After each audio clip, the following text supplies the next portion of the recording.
Eso no interrumpe la otra. No, creo que no. Muchas gracias.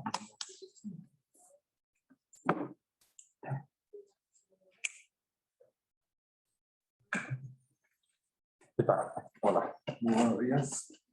¿En las casas me están escuchando?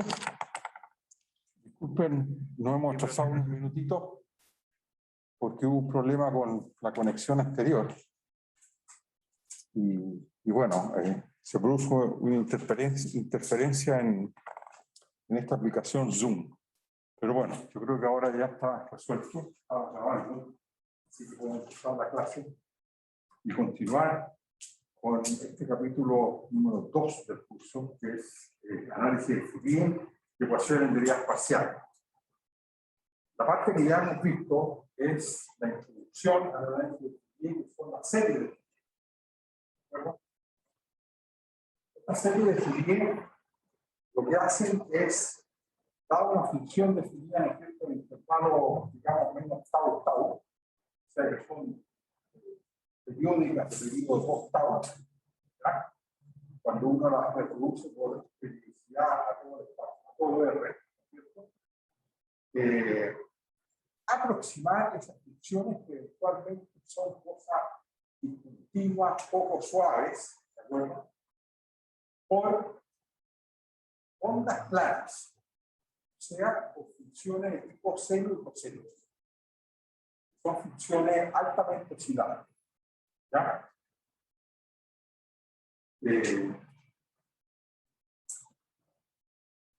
Esta serie de Fourier, yo voy a preguntar de dónde vienen, por qué se utilizan y por qué se desarrollaron. Y la razón de ello es bastante simple. El propio Fourier se dio cuenta que para resolver los modelos matemáticos con ecuaciones de unidad parcial, este tipo de combinaciones de ondas planas juegan un rol muy importante. ¿De acuerdo? ¿Y qué es lo que vamos a ver justamente en esta clase? Vamos a ver cómo el uso de la serie de Fourier permite resolver ecuaciones de unidad parcial, o sea, modelos matemáticos de ciertos fenómenos físicos que también los vimos la semana pasada, los más elementales, ¿de acuerdo? Bueno, los más elementales, se comillas, digamos, porque los más elementales son, podríamos decir, modelos matemáticos que hacen uso de ecuaciones diferenciales ordinarias o cosas más simples, digamos, que ni siquiera hacen uso de ecuaciones diferenciales ordinarias, ¿de acuerdo? Pensemos, por ejemplo, el modelo, de ecuaciones, ¿cierto? Para análisis, ecuaciones públicas o modelos de minimización de funcionales relativamente simples. Estos son modelos matemáticos, ¿cierto? Que son todavía más simples, diría yo, que lo que hacen las ecuaciones diferenciales ordinarias, por ejemplo, movimientos planetarios. ¿De acuerdo? ¿Ya? De modo que, bueno, la verdad es que los modelos matemáticos parten de cosas tan simples, ¿de acuerdo? Como puede ser, no sé, el área de un terreno más su perímetro vale tanto. Encuentre el área, encuentre, por ejemplo, el largo, ya da más de información de que esto es un rectángulo. Entonces encuentro, por ejemplo, ambos lados del rectángulo. Cuando uno escribe un modelo matemático, ambos lados de esos rectángulos y resuelve una ecuación, un sistema de ecuaciones no lineales en general. ¿Ya? Pero ese modelo, ¿no es cierto?, es mucho más simple, pienso yo. Cada uno tendrá su opinión de modelos más complejos, como por ejemplo, encuentre cuál es la órbita o cuál es la trayectoria que describe un planeta que está girando con un modelo. ¿De acuerdo? ¿Ya? Ahora, modelos un poquito más sofisticados son los que hacen uso de ecuaciones derivadas ¿cuáles son los 3 o 4 modelos originales o los primeros modelos originales que se utilizan en la ingeniería pasada? Y el primero de ellos fue la ecuación de Laplace o de potencial. Describe cuál es la ecuación que satisface el potencial gravitatorio. Recuerdan ustedes que la fuerza gravitatoria es gradiente del potencial. Y ese potencial calculado I, ¿no es cierto?, satisface la ecuación de Laplace. Al exterior de la masa que genera el campo gravitatorio. Después, de un pasó, pero muchos años después, descubrió que el exterior de la masa también hay un potencial gravitatorio. Y que satisfacía una ecuación de Laplace, pero con un lado derecho y un tercero. El cuadro rojo, donde roba la densidad de la masa. ¿De acuerdo? Bueno, Diane Baer se ha interesado en la producción de ondas. ¿De acuerdo? En particular, ¿qué pasa con una cuerda? Pensemos en una cuerda de largo infinito, o también puede ser finita, la cual uno le genera un impulso a un lado y se genera una onda que se propaga a lo largo de la cuerda. ¿Están de acuerdo?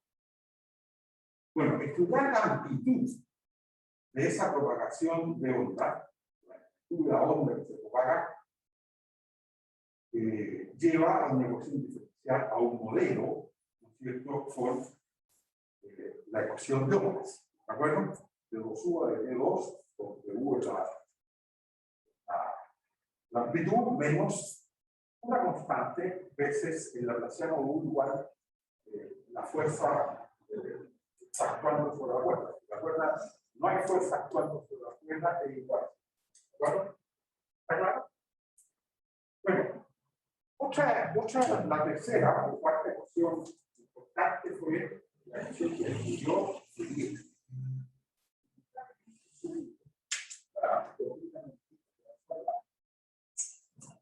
Escribió la famosa ecuación del calor. O sea, él escribió la cosa que modelando cómo se propaga el calor. ¿Cuál es el fenómeno físico que se puede entender?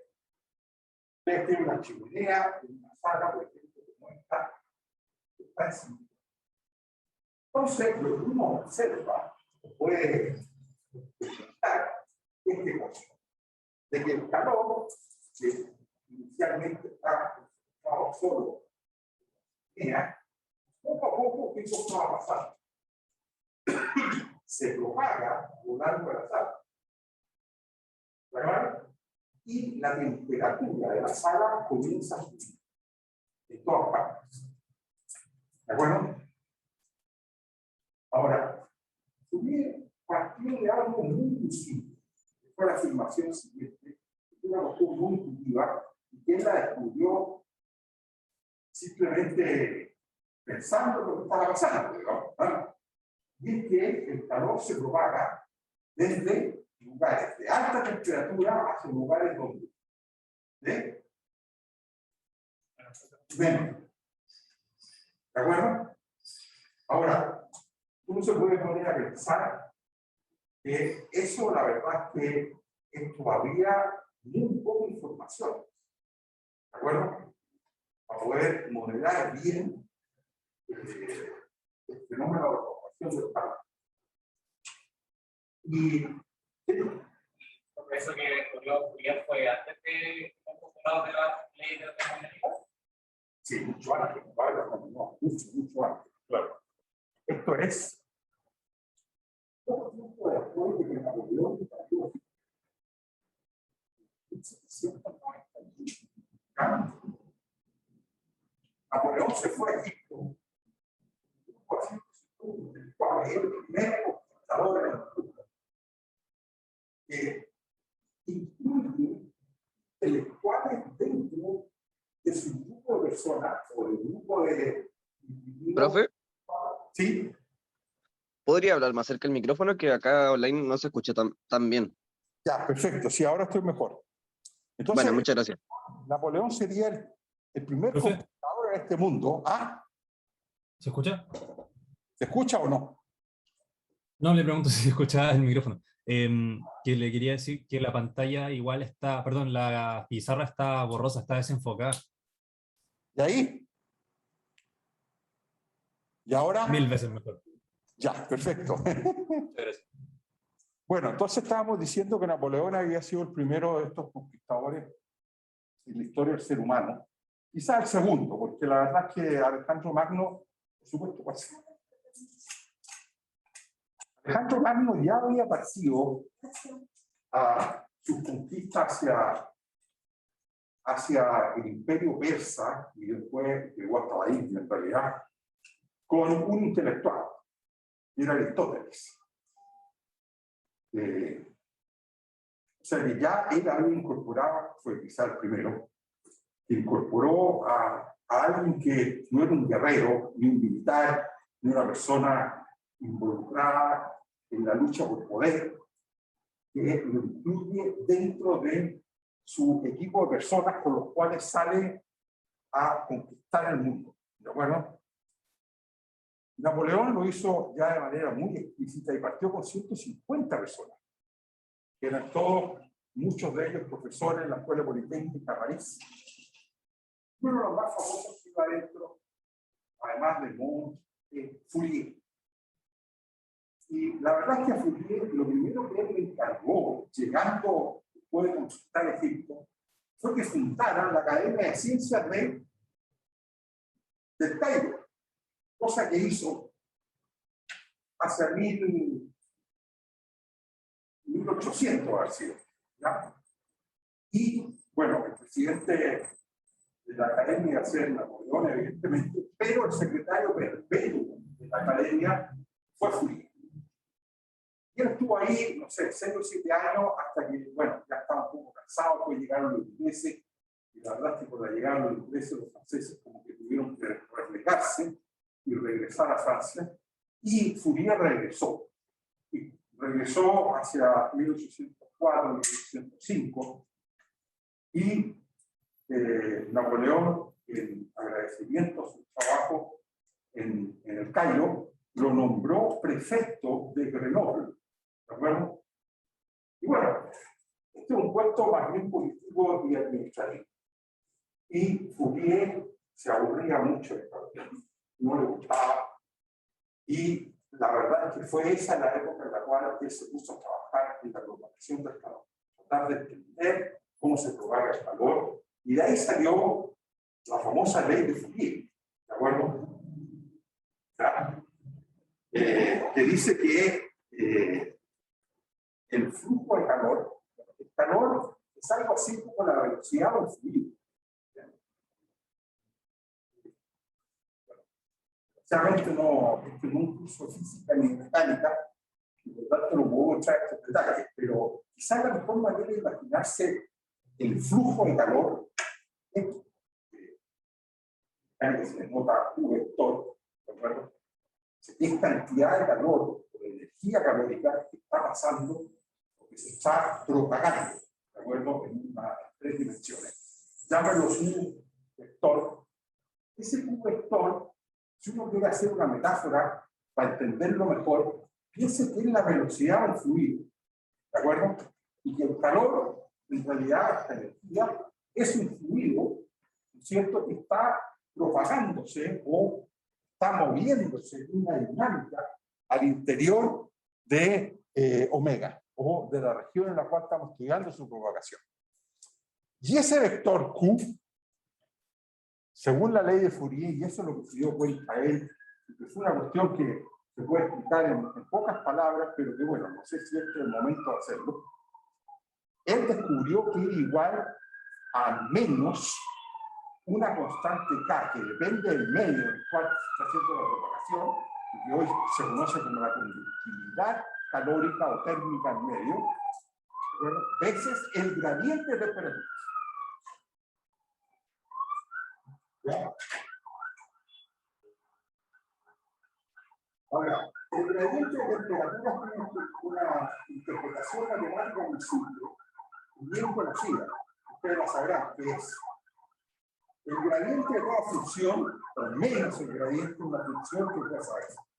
¿De acuerdo?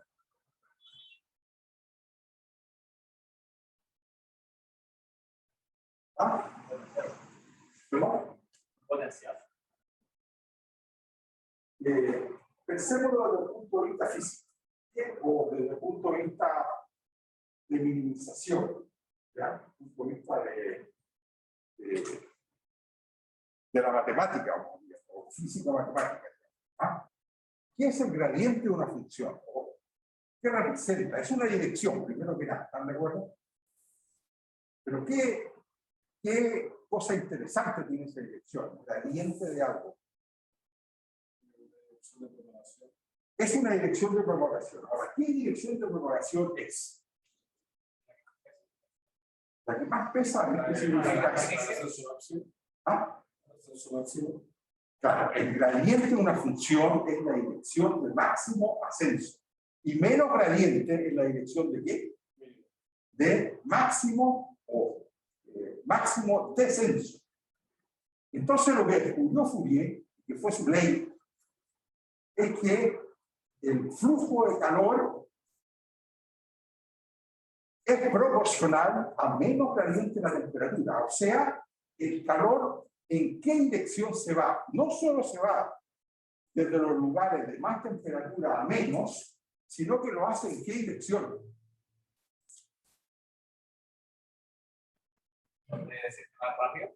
En la dirección de máximo descenso de la temperatura. O sea, no solo lo hace de donde hace más calor, o sea, lo hace menos, sino que además, ¿en qué dirección lo hace? De todas las posibles, porque cuando uno tiene algo caliente acá, está propagando calor. Entonces, en distintas direcciones, ¿qué cosa está pasando? Que la temperatura desciende. ¿Están de acuerdo? Ahora, ¿cuál de todas esas direcciones de descenso de temperatura escoge calor para propagarse? ¿Ah? Aquella en la cual más desciende la temperatura. Exactamente. ¿De acuerdo? O dicho de otra manera, ustedes quieren, voy a hacer solo esto. Si esta es una línea, es una isoterma. ¿Qué significa una isoterma?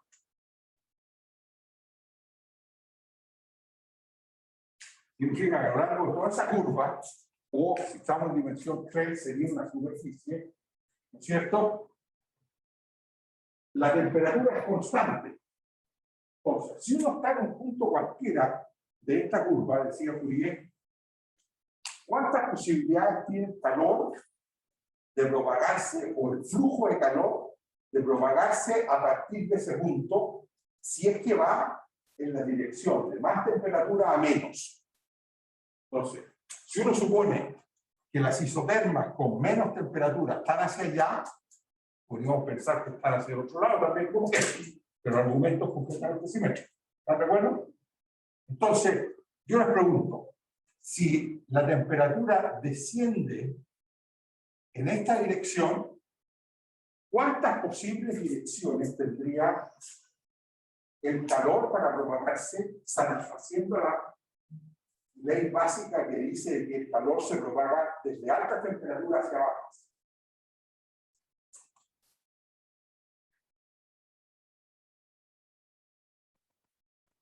Bueno, aquí tiene la tangente aquí, y cualquier dirección que sea esta, en cualquiera de estas direcciones se está cumpliendo ¿qué cosa? ¿Ah? En todas esas direcciones se está cumpliendo que el calor va fluyendo desde altas temperaturas o de mayores temperaturas a menores. ¿Están de acuerdo?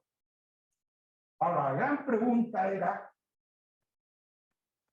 ¿cuál de todas esas direcciones escoge el calor? ¿Ya? Bueno, pregunta, respuesta. Ustedes me la dicen, ya la hemos conversado.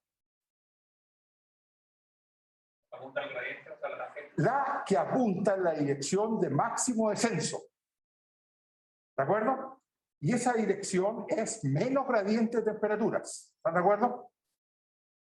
Y el gradiente es ortogonal a las líneas de corriente. O sea, perdón, a las líneas de isovalores.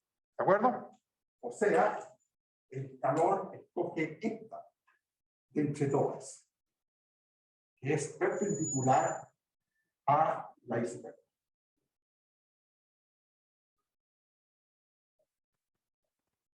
Que es menos gradiente de la temperatura. Entonces, ¿cuál es la ley de Fourier? Y que fue la que me permitió escribir la ecuación de Fourier, es que esto es menos, no es menos gradiente de temperatura, porque no todo, según Fourier también se dio cuenta, no todos los medios propagan el calor de la misma forma. Ya lo dijimos en la clase pasada. Un metal no propaga de la misma forma que un plástico o que la madera o que otro metal distinto. No todos los metales tampoco propagan el calor de la misma forma. ¿De acuerdo? Hay unos que lo propagan mejor y otros menor. ¿De acuerdo? ¿Está claro? Hay otros que no lo propagan. O puede ser, por ejemplo, la pluma lit o algunos otros materiales aislantes. ¿De acuerdo? ¿Claro? Entonces dijo, hay que poner aquí una constante, es proporcional. Como dijo, es igual a gradiente de temperatura. ¿Ya? Esa famosa ley, de que vamos al día de hoy, permite entender la proporción del calor y que después se demostró, o sea, se observó de que era cierto para prácticamente todos los procesos de difusión. ¿De acuerdo? Cuando ustedes tienen difusión, por ejemplo, una gota de tinta que colocan en el agua, ¿qué pasa con esa tinta? Empieza a difundirse, ¿cierto?, dentro del agua. ¿Está claro, no? Y esa difusión, la concentración, el flujo de propagación de esta tinta es también proporcional a qué cosa? Gradiente a la concentración en este caso. ¿De acuerdo? Bueno, pero desgraciadamente podríamos estar aquí. Este es una parte del curso que por distintas razones no hemos podido estudiar con más detalle. ¿Están de acuerdo? A mí me había encantado y hay años que lo he hecho. ¿De acuerdo? Poder hacer un poquito de mecánica de fluidos, de un poco de física, ¿no es cierto?, de todo lo que hay detrás de estos modelos matemáticos introducidos por estos ingenieros matemáticos sobre la escuela técnica de Galicia. Ya que Simón Lax, hasta el Watson, bueno, Andrea, bueno, la verdad que todo un equipo de gente grande sentó a la base que hoy conocemos como la física matemática. Bueno,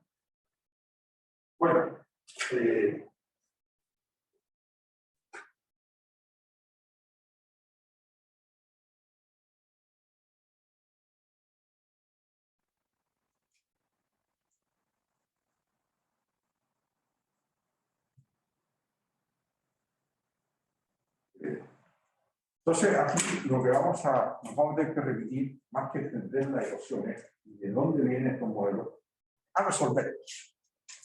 Y la resolución de estos modelos, ya, hace uso, ya nos vamos a dar cuenta, de las famosas series de flujo. ¿De acuerdo? Entonces, comencemos por este método, lo introdujo el mismo Fourier, se llama separación de variables.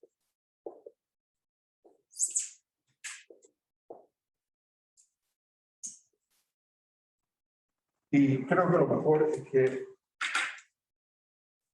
lo veamos a través de ejemplos concretos. ¿De acuerdo? Entonces, ecuación del calor primero. ¿De acuerdo? Después vemos la ecuación de ondas y las ecuaciones de Laplace, etc. ¿Ya? Ecuación de ondas.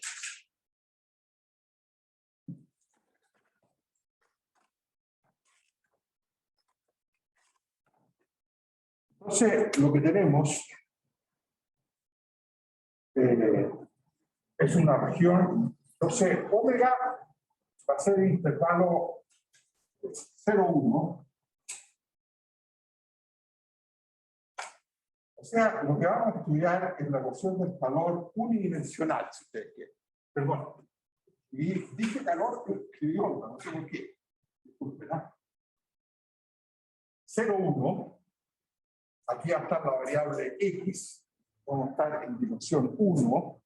O sea, lo que vamos a estudiar es la propagación del calor en una barra. ¿De acuerdo? Tenemos una barrita o 0L. Pongámosle 0L para que sea un poquito más razonable. Entonces tenemos 0, aquí tenemos L. Y aquí ponemos una fuente de calor.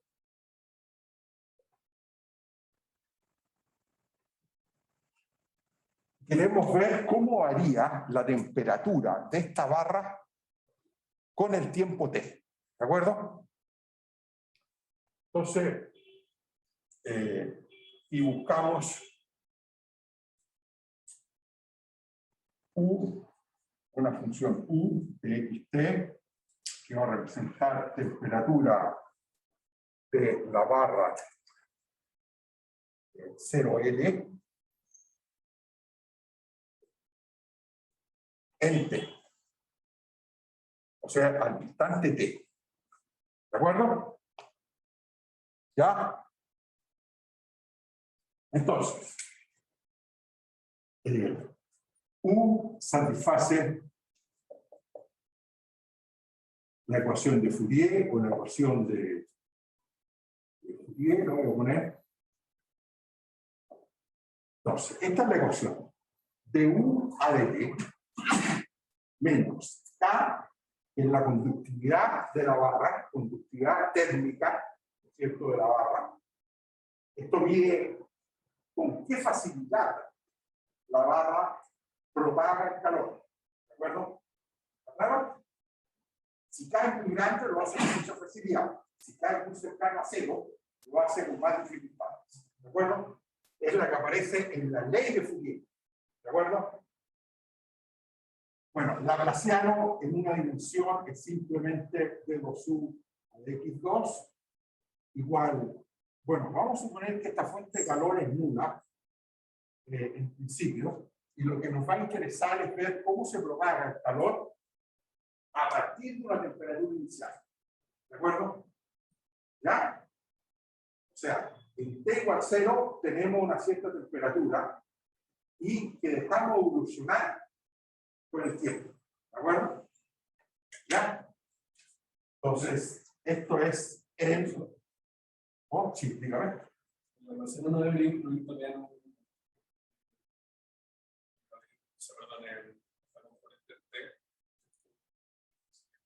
el gradiente es la derivada espacial. no, el almacén. Claro. Sí, pero el laplaciano es la divergencia del gradiente. El gradiente son las derivadas con respecto a x, y, z. Ahora, solo tenemos aquí una sola variable, que es x. Y y z no existen porque estamos en dirección 1. Por lo tanto, es la divergencia, que es la derivada con respecto de x, ¿no? De la derivada con respecto de x, segunda derivada con respecto de x. ¿Estamos de acuerdo? Entonces, esto es para x en el intervalo 0L, y esto lo vamos a estudiar de mayor o igual que 0. ¿De acuerdo? Ese es el dominio nuestro, que es omega cruz 0 más infinito. ¿De acuerdo? ¿Ya? Es decir, x, t pertenece al intervalo 0L cruz 0 más infinito. ¿Ya? ¿De acuerdo? Bueno, no tiene mucha importancia si los intervalos son abiertos o cerrados. Ya vamos a ver. ¿Ya? Si bien los ponen cerrados, si bien los ponen abiertos, bueno, el más infinito no lo vamos a cerrado, porque eso no tiene mucho sentido. Bueno, ya habíamos dicho en la clase pasada que una ecuación en derivadas parciales,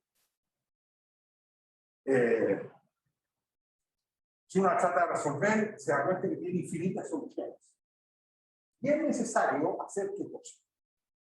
Poner condiciones iniciales y condiciones de borde sobre la región espacial para poder determinar su solución.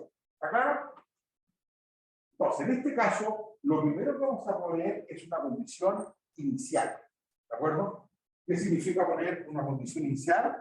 Temperatura a la barra en el punto X en tiempo t igual a 0, por ejemplo, vale una cierta función f, donde f es conocida. Dada. ¿De acuerdo? ¿Ok? Y ahora hay que ver qué condiciones de borde consideramos 0 y E. Habíamos dicho que para la ecuación del calor uno estudiaba condiciones de borde de distintos tipos. Por ejemplo, uno puede tener en 0 y L lo que se denominan paredes aislantes. ¿Qué significa una pared aislante? Significa que no hay flujo de calor hacia el exterior ni del exterior hacia el interior. ¿Está claro? No llega calor ni sale calor por los bordes. ¿Está claro? Esa es una condición, se llama la condición tipo Neumann. Cuando uno la estudia, significa que el flujo de calor sobre el borde es cero. Y ese flujo de calor se traduce en términos de temperatura como las derivadas de U con respecto de X en 0 y la derivada de U con respecto de X con L. Y si son 0, esa sería una condición de borde. Ya sea 0. Otra posibilidad, habíamos dicho cuál era, que uno se la arreglara para que la temperatura fuese fija sobre los bordes. ¿De acuerdo? ¿Qué es la condición que vamos a poner ahora? Y para ser simples, vamos a colocar que la temperatura en ambos bordes, o sea, Q en 0 y cualquier T siempre es la misma, que en L y en T, y ambas valen, por ejemplo, 0. ¿De acuerdo? Caso modelo, caso académico. ¿Está claro? ¿Ya? Entonces, ese es el problema. Llamémoslo problema 1. Bien. ¿Qué vamos a tratar de resolver?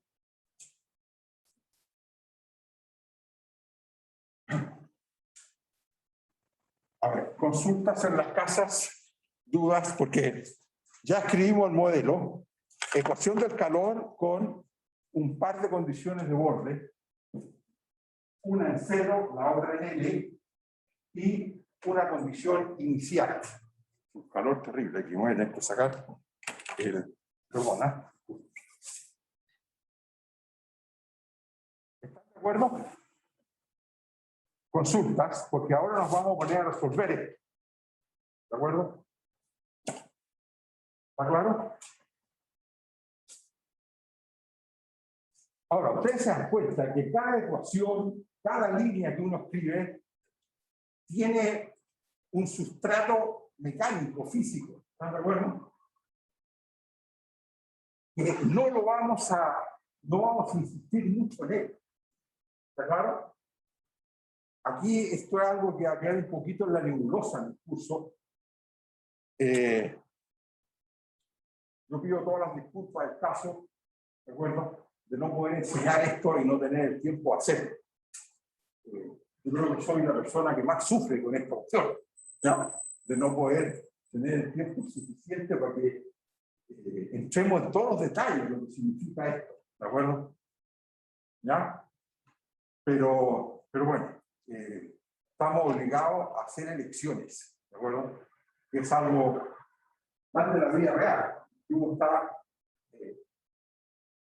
en cada momento haciendo elecciones, tomando decisiones, y por supuesto trata de optimizar de alguna forma, pero que genera a uno una cierta frustración. ¿Está claro? Ya. Entonces, vamos a resolver, ¿de acuerdo? Entonces, resolvamos.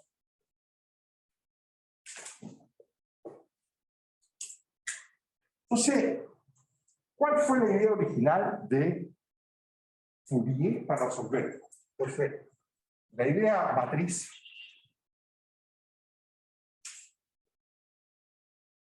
consiste en buscar U, que es una función de dos variables, x y t, de la forma siguiente. Lo que se denomina separación de variables, justamente. Las variables x y t quedan separadas de manera multiplicativa. O sea, vamos a buscar u de la forma una función exclusiva de x, una función exclusiva de t.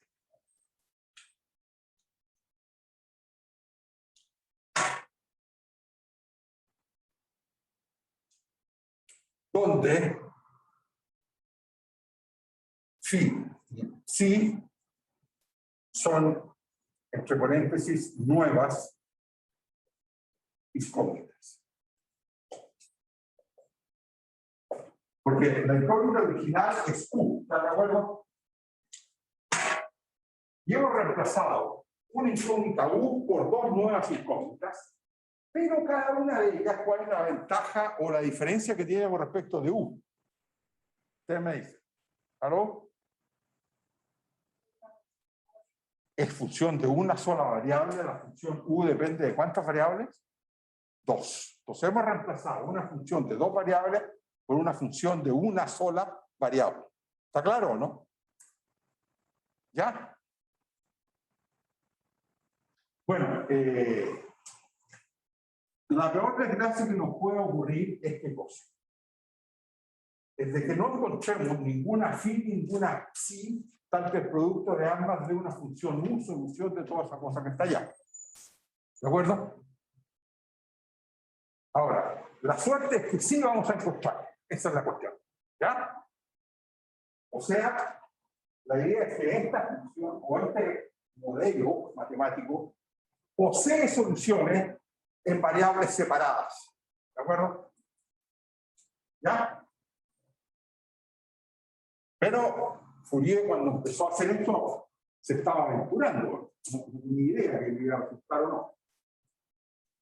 Bueno, entonces, ¿cuál es la primera pregunta que tenemos que encontrar?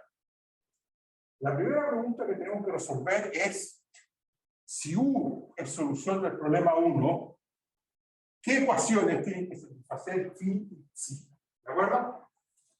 Entonces, ¿qué ecuaciones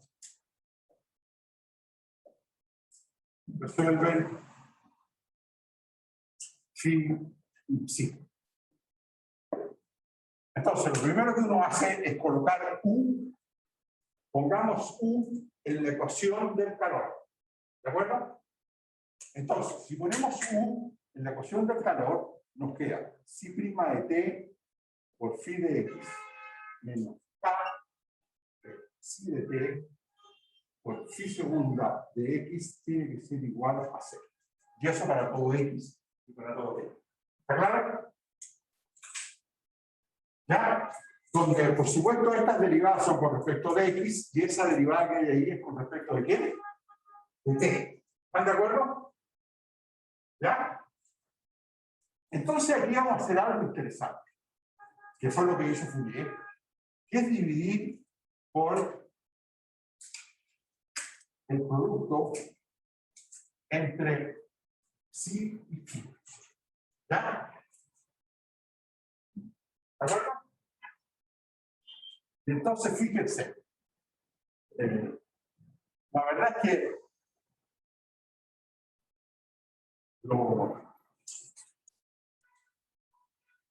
como K es positivo, a veces se pone K cuadrado en vez de poner K. Quizá en la ecuación 1 reemplace el K por K cuadrado. Es lo mismo. ¿De acuerdo? O sea, es para tener bien claro que lo que hay ahí. ¿Ya? Bueno, ya vamos a dividir por ese producto. Y al dividir por ese producto se va en el primer término esto. Aquí queda psi de t menos K cuadrado phi segunda de x partido por phi de x igual a 0. ¿Ya? ¿Todos escribieron bien eso? Porque ahora vamos a reescribir esto de una forma absolutamente equivalente, pero que es la clave, es lo central de todo el método que va a ser lo siguiente. Vamos a decir que esto, o bien, lo que vamos a decir es que psi' de t partido por psi de t tiene que ser igual a k cuadrado phi segunda de x partido por phi de x. Eso tiene que ser cierto para todo xt. Tenemos que tener eso. ¿De acuerdo? ¿Ustedes están de acuerdo? ¿Todos? Porque ahora viene el momento clave, el argumento central de todo el método. ¿De acuerdo? Yo les pido que observen lo que hay en el lado izquierdo de esta igualdad. ¿Qué me pueden decir de lo que hay en el lado izquierdo? Es una función exclusiva de qué variable.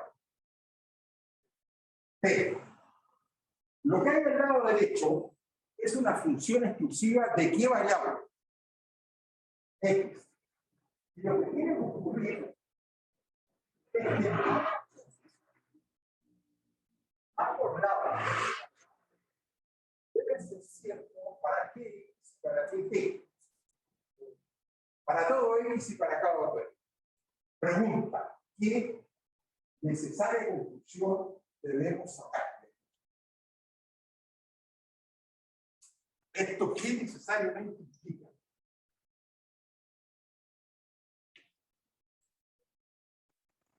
Para que una función exclusiva de t sea igual a una función exclusiva de la variable x, para todo t positivo y para todo x, necesariamente qué cosa tiene que pasar con ambas funciones.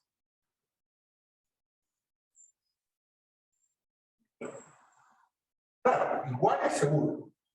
Ya, estoy completamente de acuerdo con usted. Igual es seguro, porque tenemos ese signo igual. ¿Está claro?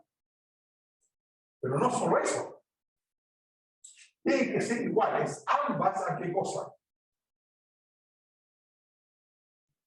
¿A una constante? Muy bien, lo dijeron desde las casas, pero también lo escuché por aquí. O sea, ha sido unánime en convencerse de que esto necesariamente, no sé, necesariamente, ambas cosas tienen que ser constantes de x y de t. ¿De acuerdo? ¿Ya? Primero que nada, esto no puede depender de x. ¿Por qué razón? Si dependiera de x, no podría ser igual a algo que es solo función de t. ¿De acuerdo? Si dependiera de t, tendría que ser igual a qué cosa? A algo que depende solo de x. O sea, no puede depender ni de x ni de t. O sea, ¿qué cosa puede? La única posibilidad que tiene. Ser constante. Bueno, y por razones matemáticas que ya nos van a quedar absolutamente claras, a esto le vamos a llamar menos lambda. ¿De acuerdo?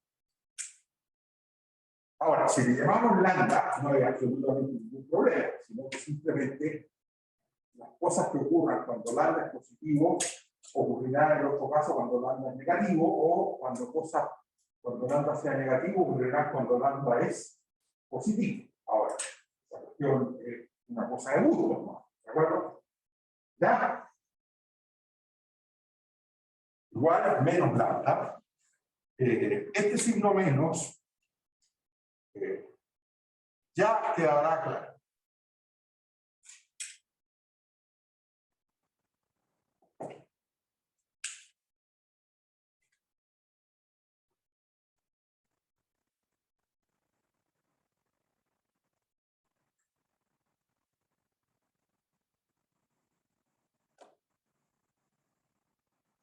¿De acuerdo? Bueno, entonces, ¿cuál es la idea? La idea ahora es que si le damos valores a lambda y resolvemos las ecuaciones que están ahí con ese lambda fijo, podríamos eventualmente encontrar phi, ¿de acuerdo? que resuelven esa ecuación y por lo tanto candidatas a resolver la ecuación del calor. ¿Está claro o no? Entonces, la idea ahora es que dando a lambda distintos valores,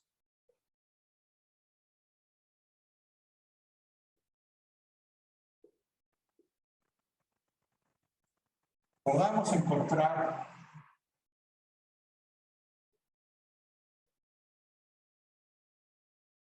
FIS y CIS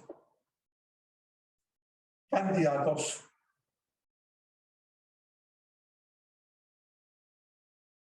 a funciones U's soluciones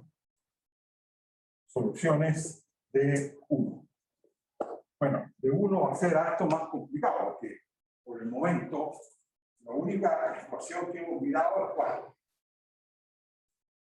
La ecuación del calor. No hemos mirado ni qué, ni la condición inicial, ni qué cosa. Ni las condiciones de bueno, ¿está claro? O sea que por ahora, mire, hay que ser humilde, ¿no es cierto? Y conformarse con al menos tener algunas soluciones de la ecuación del calor. ¿Está claro? Por ejemplo,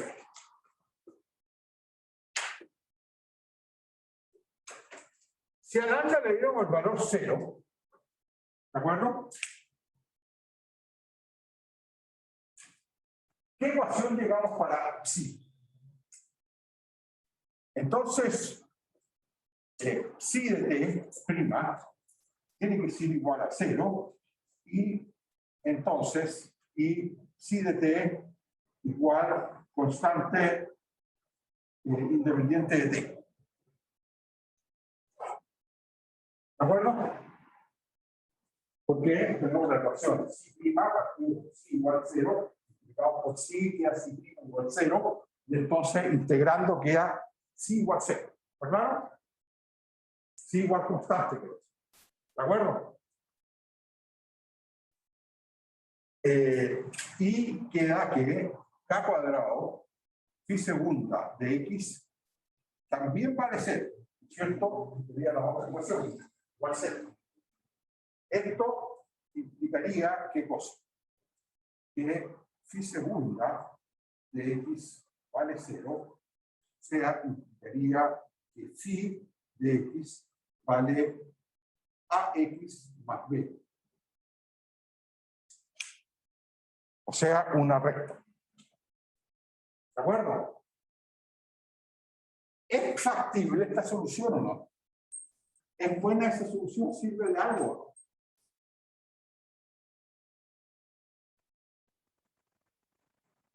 Voy a dejar esto, lo había escrito ahí, por si acaso.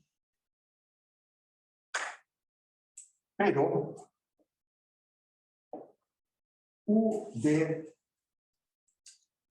0, t es igual a U de L, t, y ambos valen 0. ¿Se acuerdan de la condición de orden? ¿De acuerdo? Y entonces, esta es una ecuación en realidad sobre phi. Sobre phi de 0, porque esta función es igual a qué cosa. U de 0t, recuerdan ustedes, sería psi en 0, perdón, phi en 0, por psi en t, que ya sabemos que es una constante. Y esto sería phi en L por psi de t, y ambos igual a 0. Si multiplicamos phi de t, porque no queremos que sea igual a 0, es cierto, para todo t, no me interesa, y nos quedaríamos con que phi de 0 tiene que ser igual a phi de L es igual a 0. O sea, que si ustedes ponen aquí x igual 0, obtienen b igual 0. ¿De acuerdo? Y si ponemos x igual L, y como b ya vale 0, también se llega a que a tiene que ser 0. ¿Está claro, no? Y esto tendría que ser igual a a de x más b con x igual 0 y x igual L.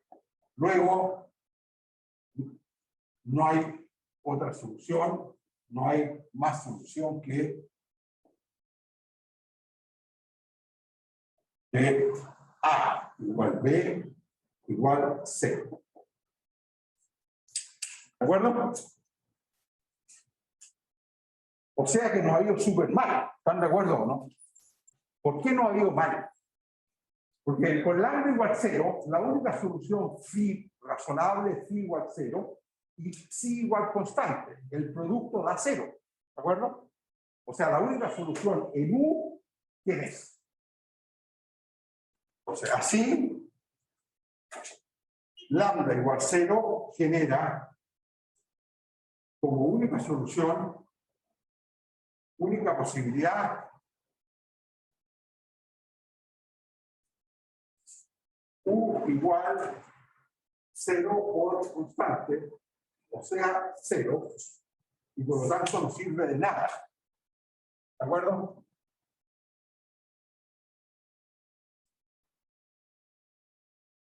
¿Por qué no sirve de nada? Porque esa condición jamás va a satisfacer, por ejemplo, la condición inicial. ¿De acuerdo? La función U igual 0 no satisface la condición que en T igual 0 va a F. ¿De acuerdo? O sea, esa no sirve de nada. Se descarta. Lambda igual 0 está completamente descartado. ¿Ya? Bueno, veamos qué ocurre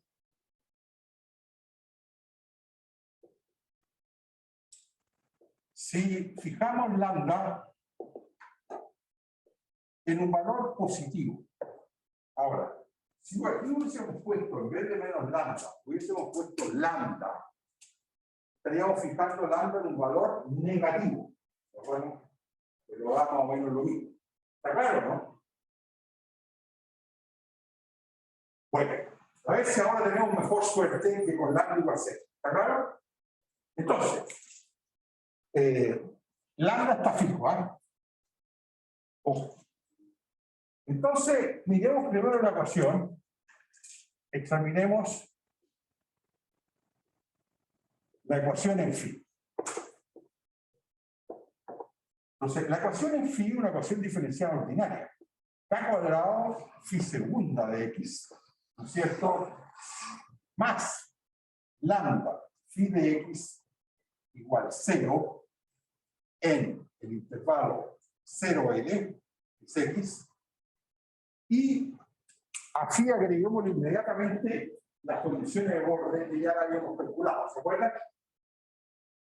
La condición que U en 0 y U en L para todo T valga 0 equivalía a esta condición. ¿Se acuerdan? Phi de 0 igual. Entonces le vamos a agregar a esto la ecuación phi de 0, phi de L igual a 0. La vemos dos ahí. ¿Ya? ¿Ok?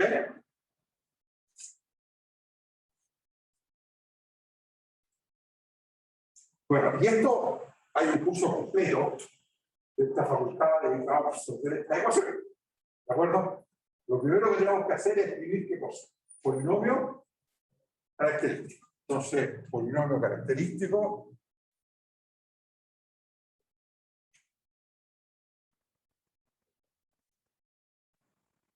punto es K cuadrado R cuadrado más lambda igual 0. ¿De acuerdo? O sea, lambda vale más menos y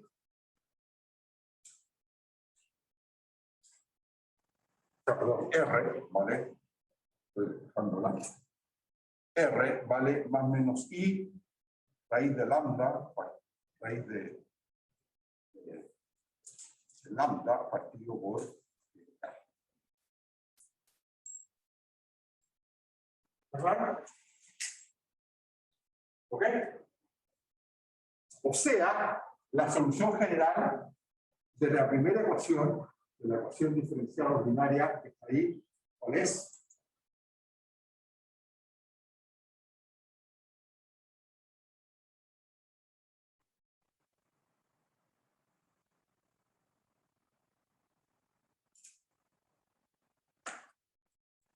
Y la solución general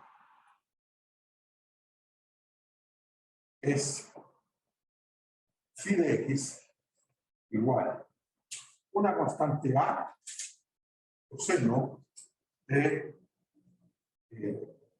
raíz de lambda sobre kx más b seno de raíz de lambda sobre kx.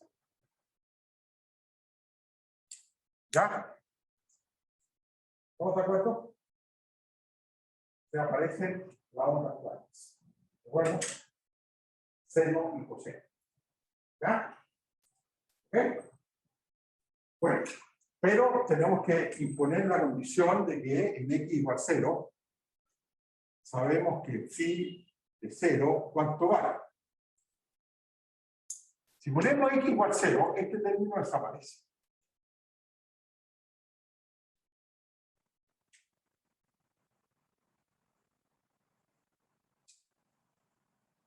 Entonces nos queda A,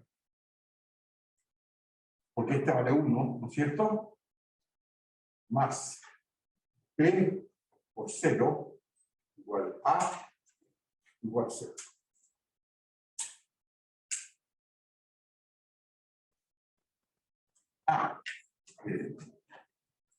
¿Estamos de acuerdo? ¿Sí? Bueno, y si ponemos x igual L, o sea, lo primero que tenemos que decir, si x vale L, entonces phi de L, ¿cuánto vale? Vale, este término ya vale 0, no hay nada que decir. Entonces esto vale B seno de raíz de lambda sobre K L mayúscula. Y esto también tiene que ser igual a 0. ¿Ya? Bueno, de aquí viene un momento bien especial del método, ¿no? Que es, ¿qué conclusión sacamos de esta producto igual a 0? Bueno, por dicotomía, que un producto sea 0, ¿qué significa? Ustedes me dicen que un factor o el otro son nulos. Una posibilidad sería que el factor B, o sea, la constante B sea 0, o, y esto es muy importante, o sea, bien, porque son los dos 0, basta con que uno o dos sea 0.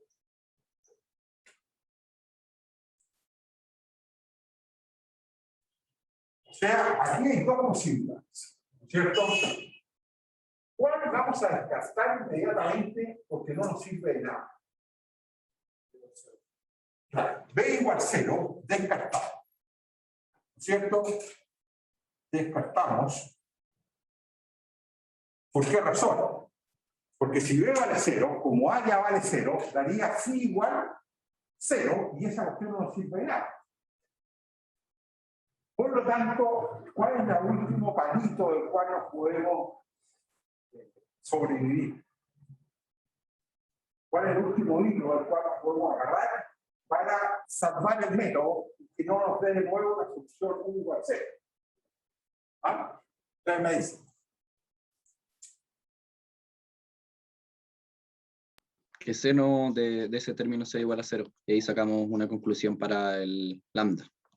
Claro, o sea, no cualquier lambda positivo va a producir solución, pero van a haber algunos que sí. ¿Están de acuerdo o no? Entonces, nos quedamos con aquellos lambdas mayores que 0, pero tales que cumplan esta tremenda propiedad. Raíz de lambda sobre K por L sea igual a 0. Bueno, y eso es equivalente a decir ¿Cuáles son los lambda que satisfacen eso? Positivo, por supuesto, raíz de lambda partido por K por L tiene que ser un múltiplo de... ¿Está claro? Con N en los números naturales. O sea, N mayor o igual que I. ¿Ya? Bueno, no son muchos los lambda, pero hay algunos. ¿Ya? Hay una cantidad numerable de lambda.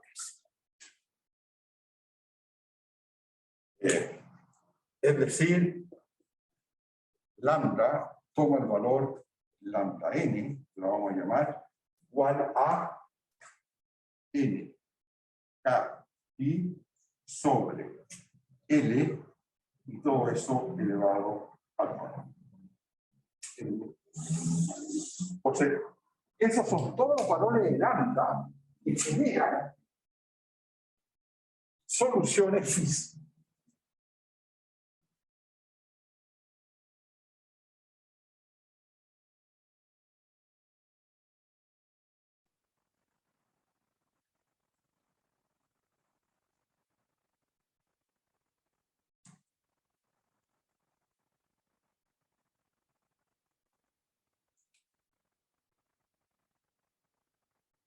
Y el phi sería un phi sub n de x, y que sería igual a una constante, que la voy a llamar d sub n, ¿cierto? Seno, ¿están de acuerdo o no? Raíz de lambda, o sea, n pi, raíz de lambda es n pi k, partido por l x. ¿Ya? Ahora, la pregunta es, la correspondiente función phi es psi igual psi de t n igual a cuánto. Esta ecuación era, ¿se acuerdan ustedes? Si prima, o sea, esto vale e elevado a, bueno, hay una constante que la vamos a absorber en BL. Constante por e elevado a menos, sí, es menos lambda nt, o sea, es constante e elevado a menos n k al cuadrado.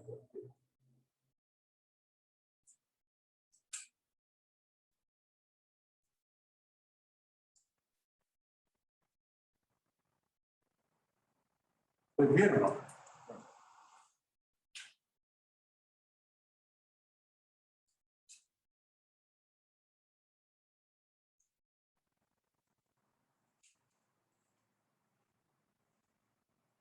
¿Están de acuerdo?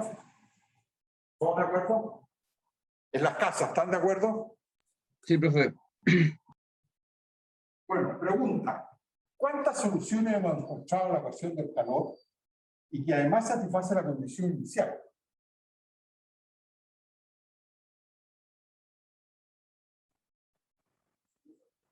Infinitas, una cantidad numerable.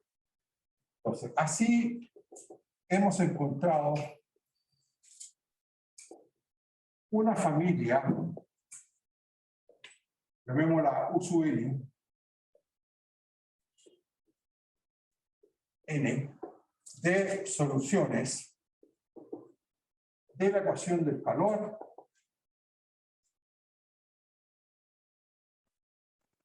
y no solo satisface la ecuación del calor, sino que ¿qué otra condición más satisface? ¿Recuerdan? Por ahí introdujimos también qué condición. Phi en 0 igual phi en n igual 0, lo cual era la condición de orden. Y las condiciones de orden, que eran dos. Y esas soluciones son U sub n de xt igual a la constante P sub n multiplicado a esta constante lo voy a llamar P sub n de nuevo. ¿Ya? ¿Les parece? Para no introducir tanta cosa, llamemos B sub n, o si ustedes quieren B sub n tilde. Esta constante es absorbida, esa es la palabra que vamos a usar, absorbida por B sub n. Ahora, lo importante es que aquí aparece e elevado a menos n pi partido por l k, la constante k, t cuadrado t, ¿no? Y aquí viene seno de n pi k partido por l. Donde la constante B sub n la podemos elegir a nuestro artículo. ¿Está claro? Y esto para n mayor o igual que. O sea, tenemos una cantidad numerable de soluciones que satisfacen la ecuación del calor y la ecuación de las condiciones de modo. Pregunta para la casa también. ¿De qué nos tenemos que preocupar ahora? Muy bien, gracias. ¿Cuál es su nombre, Juan? Benjamín. Bien, Benjamín. Ya. Entonces, preocupación prioritaria en este momento.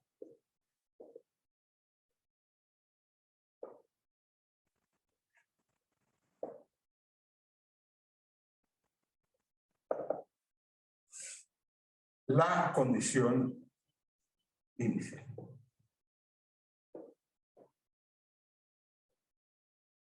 ¿Por qué es una preocupación esto? ¿Por qué nos tiene un poquito nerviosos? ¿De acuerdo? Y la razón de ello es que ninguna de esas soluciones satisface la condición inicial. ¿Están de acuerdo? Por eso es una preocupación. ¿Están de acuerdo o no? ¿Ya?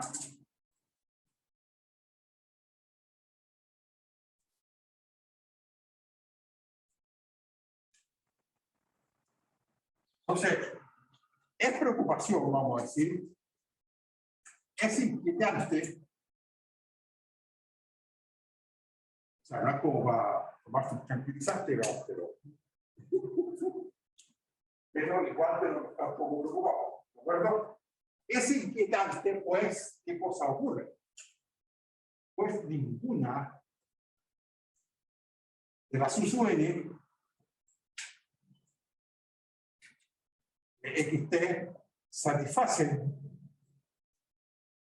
la condición inicial. A menos que, bueno, a menos que la condición inicial, porque cuando uno pone aquí t igual 0, este término vale 1, y esto vale una constante veces seno de n pi k partido por l x. ¿Están de acuerdo? Si la función f de x fuese un múltiplo de alguno de estos senos de n pi k por l x, entonces, claro, ahí bastaría tomar esa, y esa sería la que resuelve la ecuación del calor, la condición inicial y la condición de Bohr. ¿Están de acuerdo? Pero lo más probable es que el f no sea un seno. ¿Está claro? F es cualquier cosa. ¿Está claro? ¿Sí?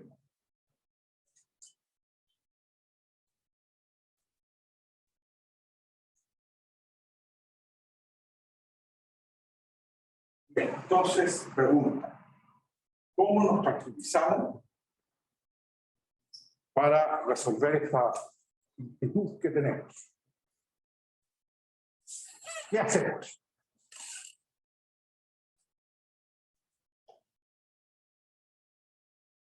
Bueno, la respuesta en términos holísticos es muy simple. Es, usemos toda la información que tenemos para resolver la inquietud. ¿De acuerdo? Claro.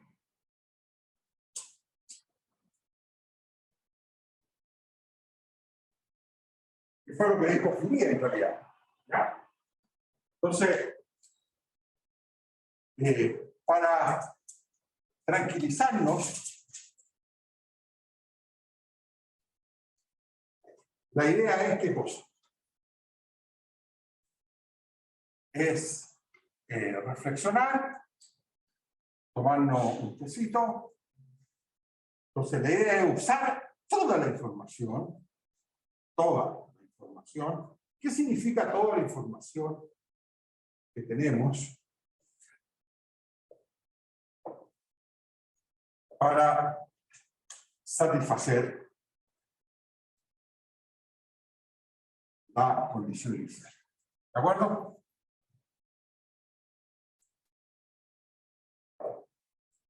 ¿Ya? Bueno, entonces ahora escribamos eso matemáticamente. ¿Qué significa usar toda esa información?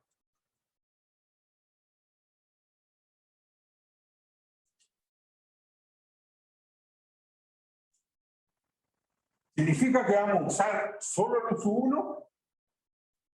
¿O vamos a usar solo el uso 2? ¿O vamos a usar solo el uso 3? ¿O vamos a usar uso 1 y uso 10? ¿O vamos a usar uso 1 y uso 100? ¿O uso 1000, etcétera? ¿Qué significa usar toda la información? Exacto. Tomarlas todas. Entonces, ya se fue la gran idea y que le costó bien caro a Fourier, porque su libro lo tenía listo en 1809, no, 1811. No se lo publicaron a 1822, que fue el año en que lo nombraron secretario perpetuo de la Academia de Ciencias de París. Estaba por Victor Tox y la Poisson de 1603. Y él murió realmente como secretario perpetuo de la Academia. Muy joven, todos interesantes. Pero la única forma de publicar su libro, La teoría de la realidad, fue llegando a tener poder. ¿De acuerdo? Porque él trató de publicar el libro durante 10 años, el secretario era Lagrange. Lagrange le negó la publicación del libro porque lo que vamos a hacer ahora no tiene una publicación matemática clara y fue encontrar la publicación mucho años después. Bueno, Lagrange se molestó porque, claro, aquí lo están pasando datos de hierro.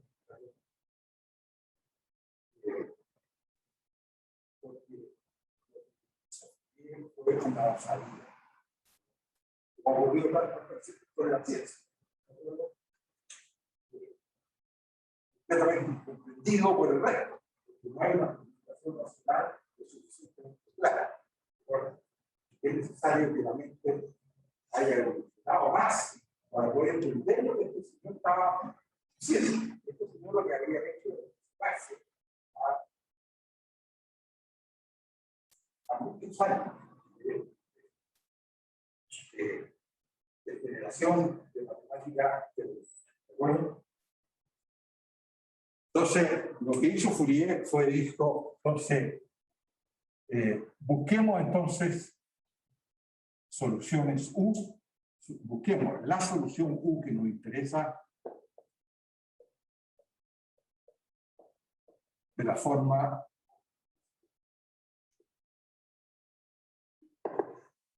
U de xt igual, y este signo igual fue el que le molestó mucho a Lagrange.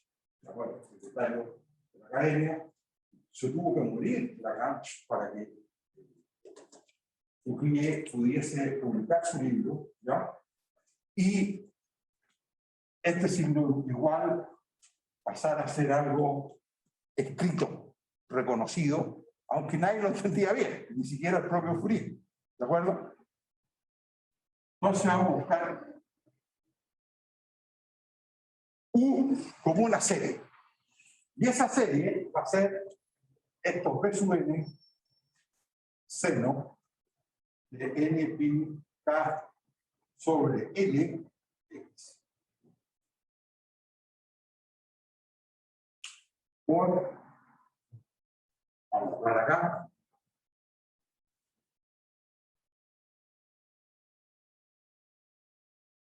Por exponencial de menos n. Este K no va aquí, yo no sé por qué lo puse. Ahí en raíz de lambda partido por K. O sea, el K se simplifica. Ojo. En la expresión anterior parece que puse un K y también. Me lo borran, por favor. ¿Ya? Acá aquí. Sí. No, ahí va lambda n, o sea, ahí va acá, y por L al cuadrado. Acá. Eso sí. Ahí está.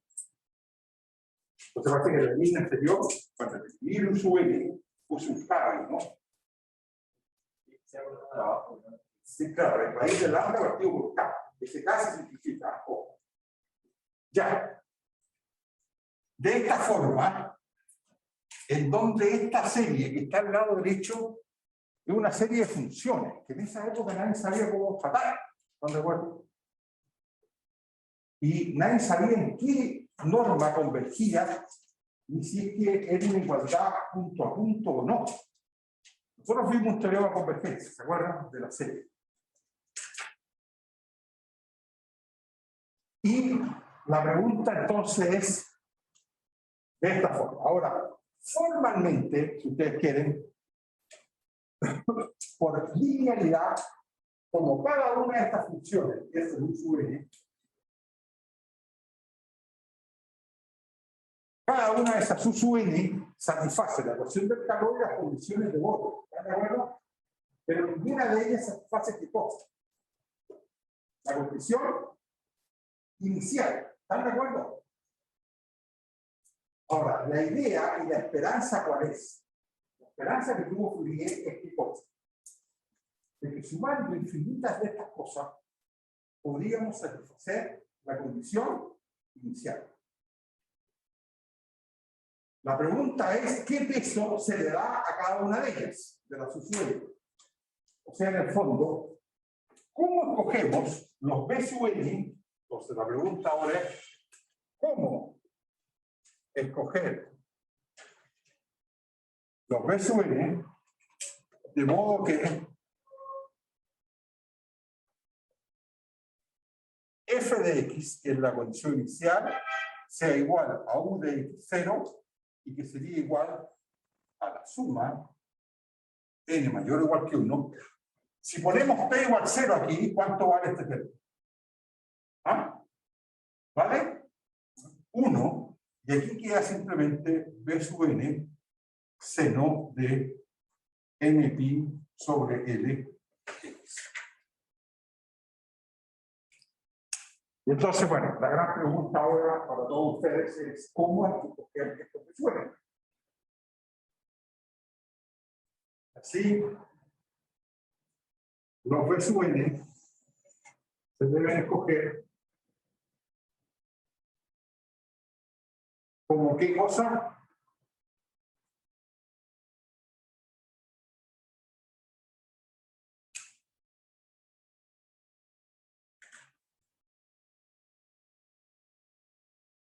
¿Veis? Ahí está cantado.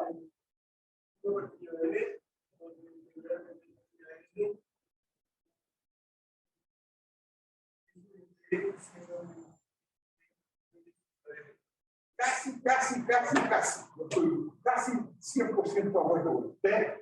Hay una pequeña diferencia, porque aquí estamos solo en el intervalo 0L. Entonces tienen que ser los coeficientes de Fourier. Muy bien, como lo dijo usted, coeficiente de Fourier del desarrollo de F en senos.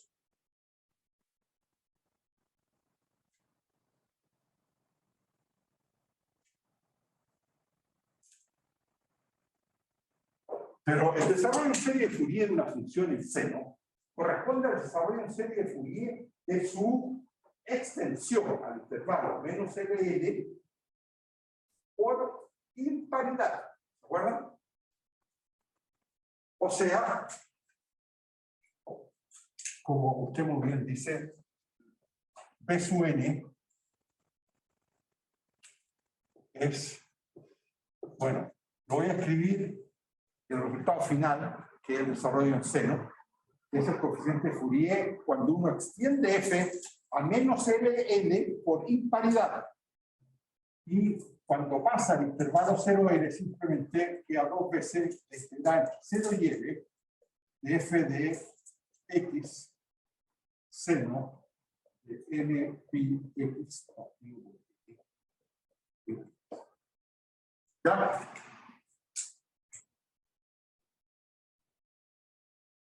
¿Okay? ¿Qué hora es? 11:40. Tendríamos 5 minutos quizás para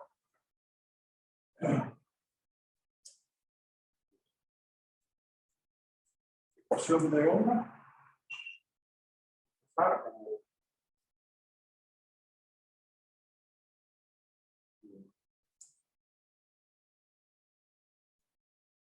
O quizás para dejarlo en ejercicio. ¿Te parece? Bueno, ¿qué les pareció esto?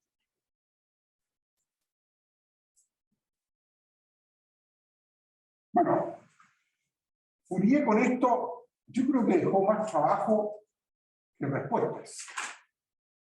Porque después de esos 11 años peleándose con Lagrange, con él si le publicaba el libro o no. Por supuesto, cuando el libro apareció publicado, no es que se haya resuelto el problema de si esta es la solución del problema verdadero o no, sino que hay que justificar todas estas cosas. ¿De acuerdo? Y esa justificación tardó décadas. ¿De acuerdo? De ver cómo convertía la serie de Fourier, esos son teoremas de fin del siglo XIX. ¿De acuerdo? Ya pasaron 70, 80 años. Hasta que se terminó justificando esto. Entonces, claro, dejaron en comillas mucho más trabajo, o sea, mucho más tela de voluntad que otras más fáciles. Bueno, ejercicio. Puse separación de variables.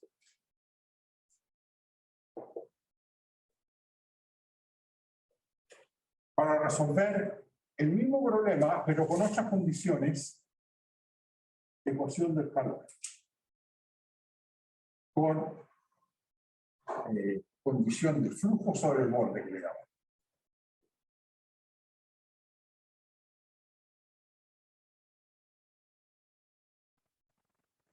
Ese problema es la misma ecuación de u de t menos k cuadrado laplaciano de u igual 0 en par 0e plus 0 más infinito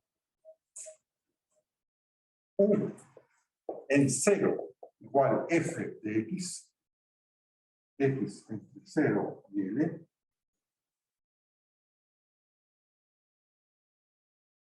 y ahora esto, fíjense, en vez de u de 0t vamos a poner de u de x, o sea, la derivada en L y en T igual a 0 para todo. Bueno, pruebe que le voy a dar la solución.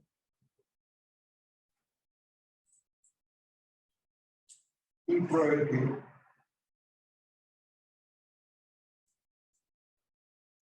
la solución es una serie n mayor o igual que 1. El coeficiente que ahora vamos a llamar a sub n, coseno de n pi x por l elevado a menos n pi a sobre l cuadrado t con los a sub n. ¿Qué creen ustedes que van a hacer ahora?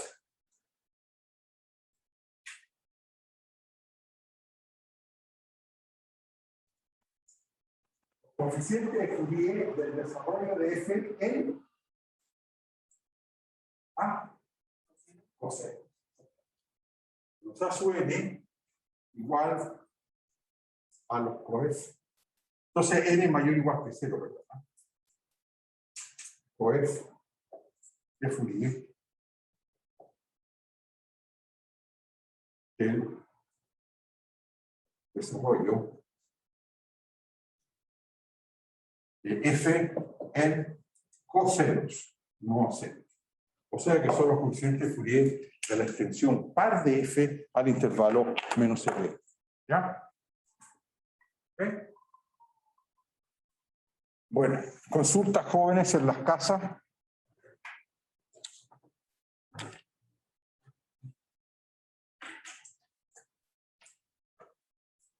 ¿Dudas?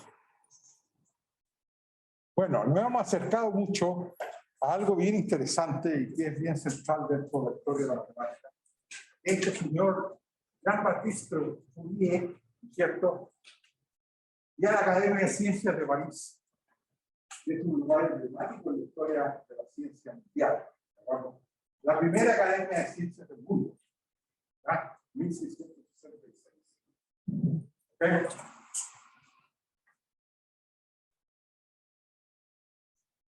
También viajamos un poquito al Cairo, a Egipto, nos montamos en un barco con Napoleón, estamos en una parte de Egipto, a pesar de que poco tiempo, porque después llegaría a la iglesia, se trataron de todo. Eso la piedra roseca, pero sería Champollion, Champollion, y eso ya, el famoso físico inglés, nunca se lo perdonó. Yo creo que murió frustrado.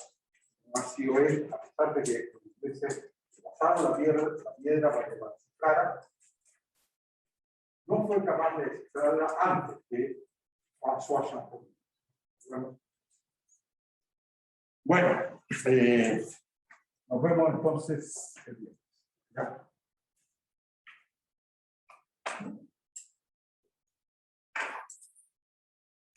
Ya, voy a parar la grabación, ¿ah?